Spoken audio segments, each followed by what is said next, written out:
Welcome back, fight fans. Welcome the fuck back. Let's just dig right into it. Mikey Garcia and his camp have Errol Spence Jr. all figured out. And this is a direct quote from Mikey Garcia's brother and trainer, Robert Garcia.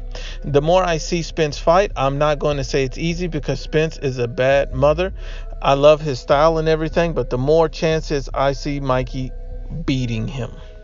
He also stated, I've seen it, Spence's flaws, and I'm seeing it now. Mikey's seen it in competition. The fans don't see what a trainer sees. Spence is a hell of a fighter, very talented. He's very strong. That's one thing. Physically, he's got great power and a great body puncher.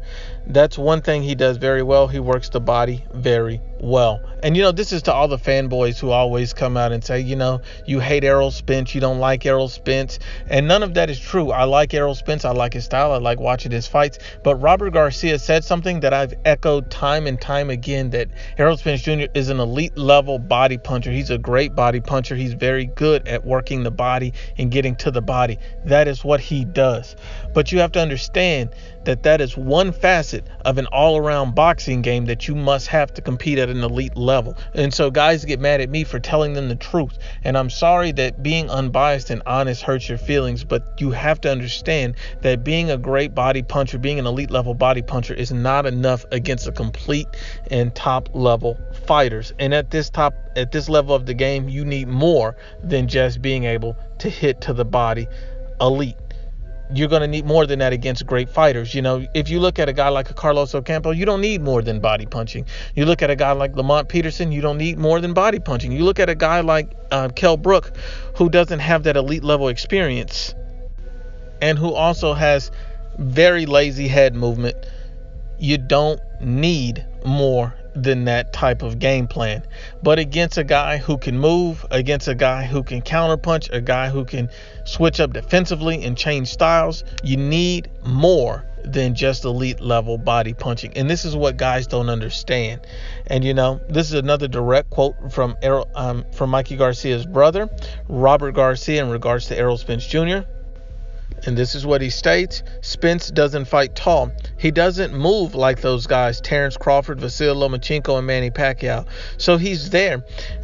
And the more you see, it's still not going to be easy. Yeah, I like Mikey's chances to beat Spence. Now, if you break down what he just said, is that first of all, Spence doesn't fight tall. And this is for all the guys who come out and say, how dare you compare Errol Spence Jr. to Robert Easter Jr. I'm not saying they're the same fighter. I'm not saying they fight the same way in that regard. No.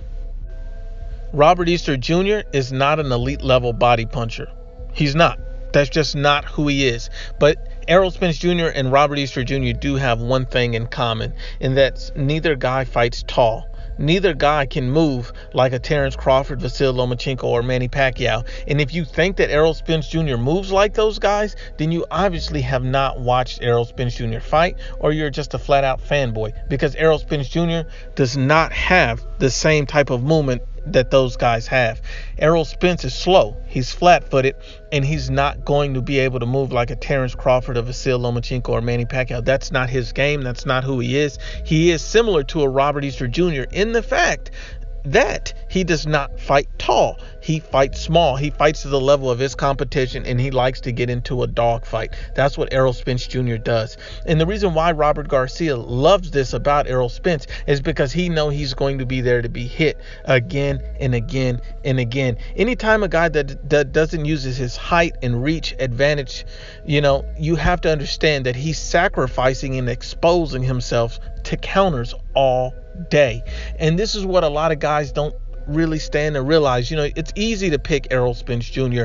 and it's pretty much you're sitting in an easy position saying, I think Errol Spence Jr. is going to win because he's so big and he's strong. And look, I'm not saying it's an easy fight either. I'm not saying Mikey blows him out of the water and doesn't lose one round. I'm not saying that. I understand it's going to be a hard fight. I understand that Errol Spence Jr. is going to catch Mikey a few times, and it's going to be a very difficult fight in that regard because Errol Spence Jr. is an elite level body puncher.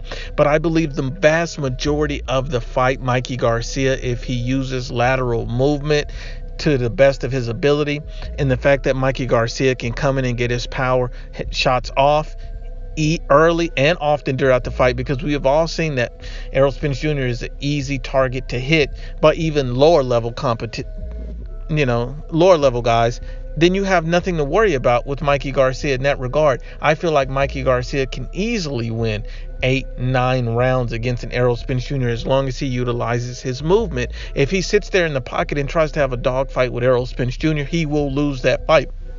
Because you can't come into a fight with a guy that much bigger than you and try to slug it out. That makes no sense. That's what Lamont Peterson did, and that failed him. Yes, Lamont Peterson landed square on his chin time and time again, but he didn't have the power to put an Errol Spence Jr. away because Errol Spence Jr. came into that fight so heavy. You have to understand that a guy that much bigger than you, that much stronger than you, you can't expect to put him away that easy if you're Lamont Peterson. Lamont Peterson had his best days at 140. So, and a lot of guys say, oh, he's a welterweight, and he's not a true welterweight. Let's be honest and unbiased. And so if we're looking at Errol Spence Jr. honestly and unbiased against Mikey Garcia and his camp have figured this guy out. They've been watching the tape. They've broke it down. They understand that Errol Spence Jr. is not a mover. They're not going to have to go look for him all day. He's going to come to them. He's going to make it easy for Mikey to get his shots off. He's going to be exactly where Mikey Garcia needs him to be. And if he can take all of Mikey Garcia's shots and is never rocked, is never hurt, and is never down, I'd be thoroughly surprised. I believe Errol Spence Jr. chin has not thoroughly enough been tested, but this will put the ultimate test to Errol Spence Jr. A lot of guys are going to be in for a surprise because, guys say, I can't wait to come back and, see how you feel on the night of the fight. Look, if Errol Spence Jr. wins, I'll give him all the credit in the world. I just don't believe, based off logic and fact, that Errol Spence Jr., a one-dimensional fighter who basically tries to walk you down and goes to the body, is just not going to be good enough to beat a Mikey Garcia who has multiple facets of his game, multiple tools in his toolbox. I don't believe Errol Spence Jr. has more skills than a Gennady Golovkin, if we're being honest with you. I've seen Gennady Golovkin use certain types of his game defensively, and I've also seen Gennady Golovkin, cover up to avoid some of Canelo Alvarez's shots. I've seen Gennady Golovkin, cover himself. Yes, he did take some hard shots from Canelo, but Gennady Golovkin has shown a lot in those fights. And not only that, Gennady Golovkin also has one-punch knockout power. I have never seen one-punch knockout power from Errol Spence Jr. He needs an accumulation of shots. And now this obviously doesn't abide for tomato cans like Carlos Ocampo. That's a domestic level fighter who should never even be in the ring with an Errol Spence Jr. So let's be honest and unbiased. I believe Mikey Garcia and his team figured out that Errol Spence Jr., the same flaws as lack of head movement, he comes right in. He's there to be hit consistently, and with Mikey Garcia's power at 147 pounds, Mikey Garcia is transforming his body. He'll be able to absorb more of Errol Spence Jr.'s shots. Our prediction, based on the things that we see in the ring, we have to go with Mikey Garcia because that's the only logical choice. He's the only choice that makes sense because skills, power, and being able to adjust means everything in a fight of this magnitude. Once again, unbiased as always, it's the Ibfp. Please share, like, and you must absolutely subscribe.